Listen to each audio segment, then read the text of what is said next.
Oi, turma do livro O Amigo Jesus, José Carlos de Luca. Vigiem comigo. Minha alma está numa tristeza de morte. Fiquem aqui e vigiem comigo. Jesus foi um pouco mais adiante. Prostrou-se com o rosto por terra e rezou: Meu Pai, se é possível, afaste-se de mim este cálice. Contudo, não seja feito como eu quero, e sim como tu queres. Evangelho de Jesus segundo Mateus. Estou certo de que esse foi um dos momentos em que a figura humana de Jesus ficou praticamente escancarada. Os instantes que antecederam a sua prisão e morte, depois da última ceia, Jesus foi com seus discípulos para o Monte das Oliveiras, situado no lado leste de Jerusalém. O lugar recebeu esse nome pelas oliveiras que à época encobriam as suas encostas. Creio que Jesus deve ter escolhido esse lugar distante da agitação urbana para se sentir mais ligado a Deus, junto às paisagens calmas do Monte das Oliveiras, onde estaria pela última vez junto de seus amigos. No momento da maior tensão de sua vida, o amigo Jesus não queria ficar sozinho.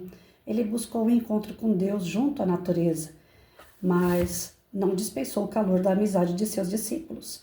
Depois de anunciar a eles tudo o que lhe aconteceria, Jesus sentiu a necessidade de orar. Nada mais compreensível e humano para quem sabia que, em poucas horas, enfrentaria os mais cruéis sofrimentos físicos e morais, que culminariam com a morte dolorosa na cruz. Ali mesmo, no Monte das Oliveiras, Jesus, seguido de Pedro, Tiago e João, dirigiu-se a um local chamado Getsemane, que era um jardim onde o fruto da oliveira era prensado. De certa forma, o nome não poderia ser mais representativo do momento de agonia. Jesus estava sendo fortemente prensado pela força do medo que o esmagava. Narram as escrituras que ele foi tomado de uma tristeza mortal. Era preciso orar e muito. Caído de joelhos e com o rosto olhando para a terra, Jesus suplicou a Deus: Meu Pai, se é possível, afaste-se de mim esse cálice. Contudo, não seja feito como eu quero, e sim como tu queres. Quando terminou a oração, ainda tomado de profunda angústia, Jesus olhou para os discípulos e os encontrou dormindo, o que fez com que ele desabafasse, demonstrando seu desapontamento com os amigos. Como assim? Vocês não puderam vigiar nem sequer 1 hora comigo? Consta do Evangelho que Jesus ainda repetiu a mesma oração mais 2 vezes, e em todos os discípulos dormiram. Momentos depois, Judas chegou acompanhado de uma multidão armada de espadas e paus a mando dos chefes dos sacerdotes, e Jesus acabou sendo preso. O que nos revela essa passagem tão tensa na vida de Jesus? Muitas coisas, certamente, mas eu gostaria de frisar, como deixei expresso no início do capítulo, os aspectos humanos tão marcantes em Jesus, os quais fazem dele o grande amigo de todos nós, pois só alguém que sentiu no corpo e na alma os maiores tormentos que alguém poderia experimentar é que está habilitado a compreender o sofrimento humano, a entender as nossas fragilidades e a oferecer caminhos de superação de nossas dores. Está claro no Evangelho de Jesus, sentiu medo ao saber que sua prisão estava próxima, bem como que uma tristeza mortal se apoderou dele, certamente por saber também que a prisão era apenas o primeiro passo para as grandes dores que se seguiriam até a morte. Quando de nossa parte sentimos medo diante dos desafios que nos parecem gigantes demais para serem enfrentados, e quando a tristeza nos envolve nas sombras do fracasso, o amigo Jesus está por perto e atento, compreendendo tudo o que estamos sentindo, pois ele mesmo experimentou o cálice amargo do sofrimento, bebendo até a última gota. Jesus foi tão humano que chegou a pedir a Deus por 3 vezes que, sendo possível, aquele cálice de amarguras fosse afastado dele. Está claro que ele não queria sofrer, não desejava passar pelas cruéis atribulações que o aguardavam, mas Jesus foi também divino ao falar a Deus que, caso não fosse possível afastar o sofrimento que se aproximava, ele se curvaria à vontade do Pai. Como se curvou, como sofreu sem reclamar, como suportou calado os pregos, os espinhos e o escárnio dos soldados. E como nós às vezes reclamamos por tão pouco. Diante da cruz que cada um carrega, peçamos a Deus, como Jesus fez, que nosso fardo seja tirado. Entretanto, se carregar o fardo for fundamental para o nosso bem mais adiante, peçamos a Deus as forças necessárias para levá-lo sem tantas queixas e reclamações, que só fazem pesar mais a nossa cruz. Nossas provações são meios de Deus, que Ele se utiliza para extrair a nossa melhor parte, o melhor em nós, que voluntariamente não haveria meio de aflorar, ou porque a vida caminha fácil demais, ou porque vivemos acomodados, medrosos ou indiferentes a qualquer tentativa de crescimento. Nesses momentos é preciso aumentar a temperatura da água, para que a agitação das moléculas dos nossos talentos faça evaporar a luz divina que habita em nós. Quando o sofrimento for inevitável, podemos aprender com Jesus a deixar a nossa cruz mais leve. 3 atitudes deixou de exemplo para nós no Monte das Oliveiras: oração, aceitação da vontade de Deus, compreensão de que a dor está construindo algo melhor em nós. Passado mais de 2000 anos, imagino que Jesus continue orando a Deus, com os mesmos sentimentos que o envolveram no Getsemane. Meu Pai, hoje como ontem, ainda tentam me prender. Amigos me traem. A lição do amor ainda não foi compreendida pelos irmãos na terra. Muitos ainda preferem a guerra, a acusação, a culpa, a separação e o ódio. Será que eles não perceberam que eu morri de braços abertos na cruz? Por que acusar, julgar e punir, se podemos entender, perdoar e amar? Quanto sangue ainda vai ser derramado? Quantas vidas ainda se perderão pelo desejo de supremacia, quando eu ensinei que o maior dentre todos é aquele que serve? Pai amado, ainda me sinto triste ao saber que meu amor será preso e crucificado novamente.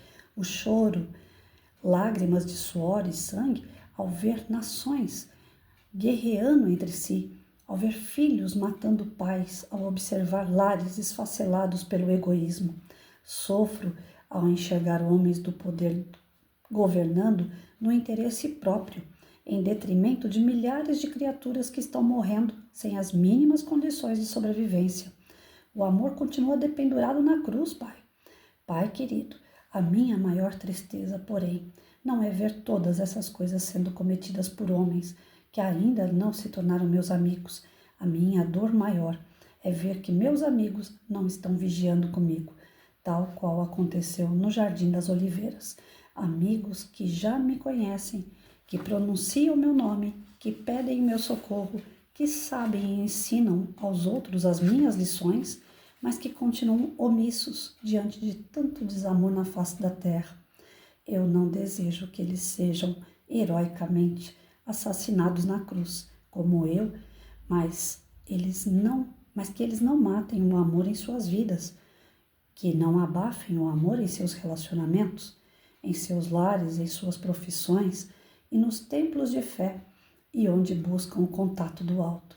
Sabe, Pai, o que eu gostaria mesmo é que meus amigos crucificassem o egoísmo que ainda carregam na alma. Esse egoísmo é o que os deixa frios, insensíveis, orgulhosos, não permitindo que o amor cresça e os faça felizes. Eu oro a Ti, Senhor, para os meus amigos que estão frios no amor, estão distantes, formais demais, vivendo uma espécie de amor asséptico, inodoro, insonso. Que eles despertem para o amor que é caloroso, cuidadoso e que tenha o perfume de fraternidade. Pai amado, vejo os guardas se aproximarem outra vez. Lá vêm eles querendo me prender novamente. Onde estarão meus amigos, Pai? Onde estarão? Acorde-os, por favor. Pois é, gente. Fazendo a leitura, você fica imaginando Jesus falando essas palavras, dói na alma, né? Porque nenhum de nós, eu acredito que nenhum, não conheço nenhuma pessoa que siga Jesus na risca. Eu acho que nenhum de nós ainda conseguimos chegar nesse patamar aí, de ser tão bom quanto ele, de ser vigilante como ele, de orar nas horas mais necessitadas, mas também na hora de agradecer. Ser fiéis a ele em tudo aquilo que ele ensinou e o que ele propagou. Eu não desconheço alguém que seja assim. Por mais que tenham pessoas boas, e tem, não chegam ainda um terço do que Jesus pediu. Nós estamos tão distante ainda de ser esse amigo fiel, companheiro, que ele pode confiar na gente como nós confiamos nele. A maioria dos nossos amigos, ao passar do tempo, se separa, escolhem caminhos diferentes, não são aqueles amigos fiéis que vão até o final da jornada com a gente. Não tem, de estar presente, de ser solícito o tempo todo, ou a gente ser esse amigo fiel, de estar próximo o tempo todo, porque nós somos falhos, nós erramos, nós deixamos a desejar, os amigos deixam a desejar. Nós temos companheiros de jornada por tempo, por ciclos, e esses ciclos em determinado momento se fecham e abrem outras amizades, outros ares, outros lugares, outras paisagens. O que eu achei interessante, eu não sabia que era nesse contexto, né? É importante a gente ler e estudar por causa disso. Abre mais a mente, né? Desde o ano passado para cá, depois que me aposentei e fiquei sozinha, eu passei a ter uma necessidade mais do que nunca, sempre gostei de natureza, mas isolada, não aquela natureza que o pessoal fala, adoro praia, é natureza? É, mas a praia lotada, cheia de gente, sentar na areia, ficar esturricando embaixo do sol, eu não vejo graça nenhuma. O que eu falo de natureza é buscar um lugar que tenha só natureza, não tenha pessoas em volta, não tenha movimento de carro, não tenha barulho, é só passarinho, escutar o barulho, que nem esses tempos atrás, aí eu estava em Santa Teresa, eu entrei na margem de um rio, junto com o rapazinho do Uber que estava comigo. E lá dentro da margem, o mato é alto, e nós conseguimos entrar parte desse mato, né? Quando eu escutei barulho na mata, até a perna saí correndo, né? Porque eu já imaginei um bicho grande vindo ali, podia ser uma cobra, sei lá o quê. Então eu vou em um lugar totalmente isolado, dessa forma como eu estou contando. E passei aí naturalmente, sem saber, né, sem ter lido essa passagem de Jesus e compreendido da forma que eu compreendi agora. Eu sempre falei para as pessoas, mas toma cuidado que você está indo de Uber, você não conhece a pessoa que está te levando, é perigoso, lá não tem sinal de internet, né? Eu falava, eu não tenho medo não, porque eu faço minha oração quando eu estou saindo, né? E peço a Deus que eu vá de encontro com Ele. Eu estou indo lá na natureza sentir Deus, sentir o acolhimento de Deus na minha alma, não no meu corpo. Quando eu respiro o ar puro, parece que eu levito, parece que eu fico leve. Quando eu vejo mata, principalmente árvores, parece que revigora tudo dentro de mim. Eu tenho uma coisa muito forte com árvore, eu gosto do verde das árvores. Eu gosto de ficar contemplando os galhos, andando por baixo das árvores e vendo os galhos delas, né? E é incrível como não tem uma folha idêntica à outra. Olha só, hein? Folha, não tem uma idêntica à outra. Não tem uma árvore idêntica à outra. Olha que eu passo e eu fico prestando atenção para ver se eu acho alguma coisa. Tiro foto, comparo nas fotos. Falo, gente, não tem. A criação de Deus assim é ímpar. Não existe pares ali. E eu ia nesse intuito de buscar Deus, o acolhimento de Deus. E agora vendo a passagem onde Jesus, antes de todo o sofrimento que ele sabia que ele ia passar, o que ele ia buscar? Deus. Ele ia buscar Deus aonde? Na natureza. A natureza, quando a gente vai buscar, não é para detonar ela. Não é para intervir nela. É para contemplar. A natureza contemplada é a busca por Deus, é a busca pelo seu eu.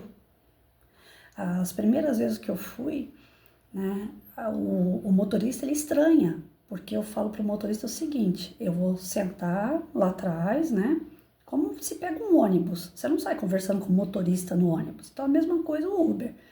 Eu falo para ele, eu não vou conversar, vou colocar o fone, vou colocar minhas musiquinhas aqui, vou abrir o vidro para poder sentir o ar puro e vou tirar foto. Ou seja, para a pessoa não sair correndo com o carro, porque senão também não dá nem para contemplar, né? E eu não desço do carro. Geralmente eu não desço porque eu não consigo andar direito. E os motoristas acham estranho. No mínimo passa pela cabeça deles, essa mulher é louca, né? Vai me matar lá no meio do mato. Mas não, eu vou para curtir a natureza, para entender o que Deus quer de mim. E eu não vou porque eu tô com problemas. Não preciso estar com problema para buscar essa paz, esse acolhimento. Não é por problemas, é justamente para saber lidar com os problemas, é para buscar equilíbrio, é para buscar a paz, é para buscar discernimento. Ali eu faço minhas orações. Eu lembro que a primeira vez que eu tive no Pico do Urubu, aqui em Mogi das Cruzes, foi para mim assim uma surpresa muito grande. Eu sabia que o lugar era alto, mas não imaginava que era tanto. E não imaginava que eu ia ter uma visão maravilhosa da cidade lá embaixo, né? A gente vê a cidade em miniatura, de tão alto que é o Pico do Urubu, e tão próximo do céu. Então eu fui ainda num dia que tinha nuvenzinhas brancas, o céu muito azul, o sol estatelando. Foi lindo o que eu vi. Aquele dia, quando eu desci do carro para fotografar, o motorista foi dar uma andada, né, no espaço, e eu encostei no carro e fui fotografar. Eu falei, meu Deus, não tem como eu fotografar sem antes fazer uma prece. Você se sente convidado a fazer uma prece, porque a sensação que dá, né, pelo menos nos moldes que eu fui criada, que o Deus está no céu. Eu vim da católica com essa mentalidade, né? Que Deus está lá no céu. E a gente sabe que não é isso, o espírita sabe que não é isso. Mas a cultura ainda está aqui dentro, por mais que eu saiba que não é. Naquele momento deu aquela liga assim, né? Aí eu olhava para aquele céu e fazia aquela prece e chorava, mas não era de tristeza, não era de saudade, não era nada disso, não é nenhum sentimento ruim. É pela emoção de todo aquele contexto, de imaginar que tudo aquilo ali pertence a um ser que eu não faço a menor ideia como ele seja, mas que foi ele que me criou. Ele é que é meu pai, ele que é meu criador. Então, naquele momento eu me senti muito perto de Deus, me senti muito acolhida por Ele. E eu comecei a chorar. E depois veio o motorista, estava fazendo a prece e as lágrimas desciam sem eu querer. Aí o motorista veio e falou, moça, a senhora está passando bem? Eu falei, muito bem, mas muito bem mesmo, pode ter certeza disso. Aí eu comecei a contar para ele sobre essas viagens que eu faço, que eu vou para o mato. Ele falou assim, nossa, eu sou um policial da reserva, né? E eu faço meus biquinhos de Uber. E ele já é um senhor, já deve ter na faixa dos seus 60 e pouco, 70. Aí ele falou assim, é a primeira vez que eu saio e que eu me sinto tão bem nessas viagens de Uber que eu ando fazendo. Porque eu tive a mesma sensação que a senhora, parece que a gente está perto de Deus. Então assim, mesmo um coraçãozinho mais endurecido, que geralmente, né, o militar tem que ter um coração mais endurecido por causa das ocorrências, para saber lidar mais frio, né, com as ocorrências. A gente sabe que dentro daquele militar ali tem um coraçãozinho, um ser também sensível à divindade. Quando nós buscamos Deus, Ele responde. E Ele responde à altura que nós buscamos. Quer dizer, se a gente busca meia boca Ele vai responder. Se a gente busca por inteiro, se a gente se entrega, Ele dá as respostas por inteiro também. E eu sinto isso cada vez que eu vou para o meio do mato. Antes de ontem, eu estava com meu irmão. E ele falou, Patrícia, você precisa voltar a fazer seus passeios no mato, né? Porque você fica muito bem quando vai para lá. Já tem mais de um mês que eu não vou. Falei, não, realmente eu vou programar minha vida para voltar a fazer. Mesmo que eu ainda não esteja bem, mas eu preciso dar uma volta aí mesmo e sentir esse ar. Porque é dessa forma que Jesus relata, né, no seu evangelho, é dessa forma que o De Luca colocou a história que eu me sinto. Eu me identifiquei demais. A gente se sente fortalecido. Então, quando vocês perceberem que o cinto está apertando, né? Se fecha. Faça a sua oração, aonde você estiver.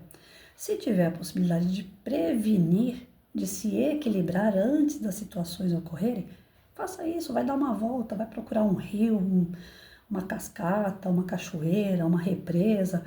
Busque um parque, o que vocês tiverem de natureza em volta. E vá. Fica lá 5, 15, 10 minutos que seja, mas se centra no pensamento em Deus. E Ele vai te responder, Ele vai te ajudar a passar pelo que vem, porque a gente sente que algo vai vir. No fundo, a gente é avisado pelo nosso anjo de guarda. Ele intui a gente, olha, vai vir uma tempestade aí, abre o guarda-chuva. Mas a gente é tão desorientado, falta tanta fé na gente, falta tanta sensibilidade para ouvir, para sentir o nosso anjo, que muitas vezes ele avisa e a gente nem percebe. Quando a gente vê, a gente já está na tormenta.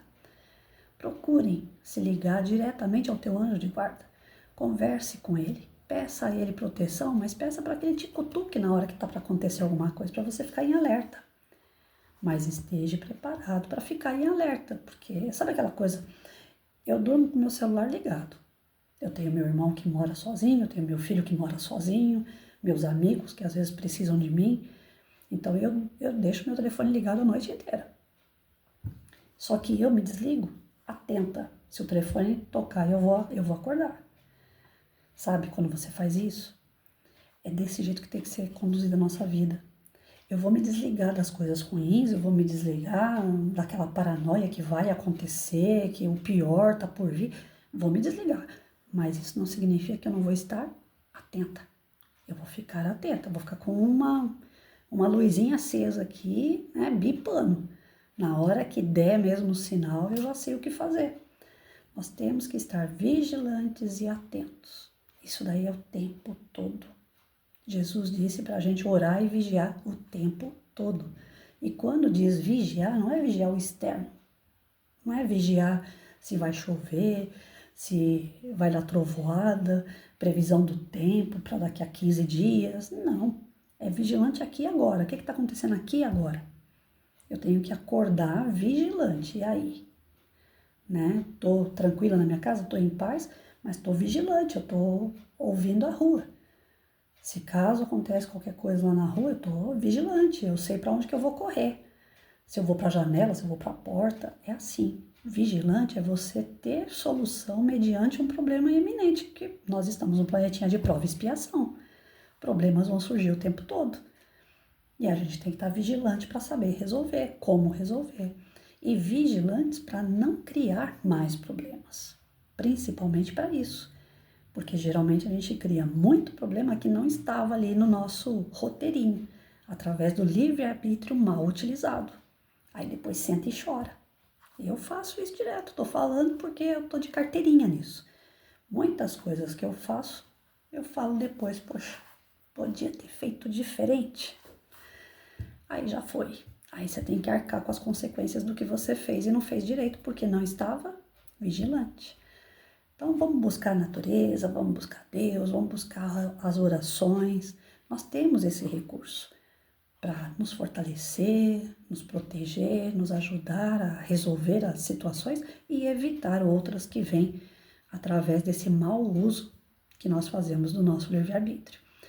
Assim como Jesus esteve vigilante o tempo todo e ele foi traído pelos amigos que não foram vigilantes com ele, nós fazemos isso com o nosso anjo de guarda. Ele está o tempo todo alerta com a gente, mas a gente não faz uma prece pro coitado, a gente não faz um agradecimento para ele. Eu vim falar do Gabriel, do meu anjo, que a gente dá o nome para o nosso anjo porque a gente não sabe qual é o nome, né? Algumas pessoas têm a intuição mais forte e o anjo se apresenta. Mas como eu sou muito materialista ainda, muito apegada à matéria, então eu não tenho esse discernimento ainda. Eu sinto a presença, porém eu não consegui até hoje que ele falasse para mim, ou ela, né? Olha, eu sou Anja, não sou anjo, eu sou Maria, não sou José, mas enfim, a gente acaba denominando, ou para ficar mais fácil, mais próximo da gente, né? Um amigo. E eu sinto como se fosse realmente uma pessoa grande, uma pessoa forte, uma pessoa que está ali para me conduzir, para me ajudar, para me acolher. Eu ainda brinco, né? Eu falo, deve ser um loiro alto de olhos azuis, porque já que eu não namorei com um desse, então meu anjo pelo menos tinha que ser. Eu brinco, não sei se é, se não é. E dei o nome para o meu anjo de Gabriel. Mas eu vim fazer essa aproximação com ele dos meus 20 anos para cá. Eu tô com 52. Eu perdi muito tempo sem acreditar de verdade na presença do meu anjo. Então, dos 20 para cá que eu venho cultuando essa fé, essa esperança de que do meu lado eu tenho sempre aquele conforto, aquele consolo desse amigo que não desiste de mim e está sempre vigilante em relação à minha vida. e eu mesma displicente não correspondo nem à minha própria vida, que eu não sou vigilante, e nem a essa correspondência de amizade, de retribuir a ele com obrigado, Gabriel, hoje você me salvou, obrigado, Gabriel, hoje à noite eu dormi tranquila porque você ficou velando meu sono, sabe essa coisa? Nós precisamos ser mais amigos da espiritualidade. Jesus espera que a gente seja amigo dele, já se passaram mais de 2024 anos, segundo, né, a história, e nós continuamos ainda pregando Jesus na cruz. Tem gente que ainda anda com crucifixo, com a figura de Jesus lá colado no crucifixo, né, na cruz. Nós temos que tirar Jesus da cruz. Foi um momento terrível para ele, lamentável. Ele só fez porque foi a vontade de Deus, para que o homem aprendesse a amar e não a idolatrar o sofrimento. Cada vez que eu vejo Jesus na cruz, parece que a gente está idolatrando aquele momento de dor. Para ele foi angustiante esse momento. Para ele, na verdade, ele quer que a gente esqueça a cruz. A cruz foi para entender que, através do amor que ele ensinava, ele foi mal compreendido pelo atraso moral daquela população naquela época. E hoje a gente ia crucificar Jesus de novo, porque nós não avançamos tanto assim. Então Jesus não quer que a gente fique lembrando dele naquela tristeza, naquela angústia daquele momento. Jesus quer que a gente lembre dele como um bom amigo, uma pessoa que está do nosso lado para tudo, que aconselha, que abraça, que conta piada, que é feliz do nosso lado e que a gente é feliz porque ele existe. Jesus quer essa reciprocidade de amizade, de amor, e não de dor, de solidão, ele foi abandonado, bem dizer. Né? Ontem eu estava assistindo um filme que falava, deixa eu ver se eu lembro aqui, de Pedro. Né? Pedro negou Cristo várias e várias vezes. E aí, nesse filme, é a saga de Pedro depois da crucificação de Jesus, né? E aí mostra o Pedro arrependido demais porque não foi amigo de Cristo, porque deixou ele, a Deus dará, né? Abandonou Cristo por medo. E aí chegou, é a redenção de Pedro, que é o nome do filme. Não é aquele filme, né? Mas dá pra gente entender o contexto, pelo menos. Pedro, ele acaba sendo também preso, ele acaba sendo açoitado, ele acaba sendo crucificado. E chega no final da história, Pedro pede o quê? Vocês querem me crucificar, mas eu não vou arredar o pé agora. Eu acredito em Cristo, eu acredito em Deus, e eu larguei o meu amigo de lado, eu abandonei Jesus na hora que ele mais precisava, mas agora eu não vou abandonar mais. Eu vou até o fim. Né? E aí ele começou a falar aquilo que ele aprendeu com Cristo, e isso deixava o pessoal de Roma muito bravo, né? Porque principalmente quando se falava que o rei não era Roma, era Jesus que era o rei. Aí quando ele usava esse termo, então, nossa, aí que eles queriam mesmo fuzilar Pedro. Aí o Pedro falou, não, tudo bem, vocês querem me crucificar? Pode me crucificar, mas eu vou te fazer um último pedido, me crucifixa, mas, oh meu Deus, me crucifica, mas de cabeça para baixo. Aí eu, acho que é Herodes, não lembro bem o nome lá do romano lá, ele falou assim, mas por que você quer que fique crucificado de cabeça para baixo? Ele falou, porque eu não tenho moral para ficar de cabeça erguida.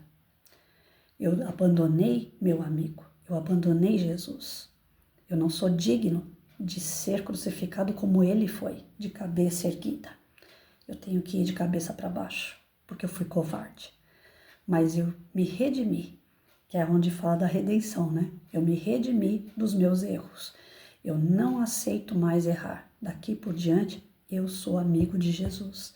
Daqui por diante, eu vou falar em nome de Jesus. Então, se vocês me deixarem vivo, eu vou continuar falando dele. Se for para me matar, por favor, de cabeça para baixo, porque eu não tenho a mesma dignidade, eu não tenho a mesma moral que Cristo teve para ficar em pé. Olha só, gente, como isso é forte, né? Nós assistimos esses filmes ou lemos essas passagens, não é para ficar lá atrás, é algo que aconteceu, é para trazer para a nossa vida. Será que nós estamos redimidos? Será que nós entendemos a fala de Cristo, os ensinamentos dele? Será que nós praticamos alguma coisinha do que Cristo ensinou? Ou será que a gente vira e mexe, fecha, né, a porta e deixa Jesus pro lado de fora. Aí quando o cinto aperta, a gente corre e abre a porta. Jesus, pelo amor de Deus, entra aqui. O que a gente anda fazendo com Jesus? Será que a gente não anda dormindo demais, não? Como os apóstolos dormiram um dia antes da sua crucificação, do seu mártir, né? Poxa, tá na hora. A gente não pode ficar mais de olhos fechados. A gente não pode mais ficar invigilantes. A gente não pode mais deixar de ser amigo de Jesus, sendo que ele se doou tanto por nós. E ainda continua aqui por nós. Jesus não foi embora e vai voltar. Jesus nunca saiu daqui. Ele continua sendo daqui da Terra, só que como governante do nosso planeta. Ele está e sabe de tudo aquilo que acontece no nosso planeta. Não adianta querer esconder nada para debaixo do tapete, não, porque ele está vendo. Para mim, vocês podem enganar, eu posso enganar vocês, mas a Cristo ninguém engana. Então, que a gente tenha essa sabedoria que tanto ele exige de nós. É a única coisa que ele pede de nós, para nós. Que a gente tenha o discernimento, que a gente tenha a sabedoria. Estude e pratique aquilo que ele ensinou.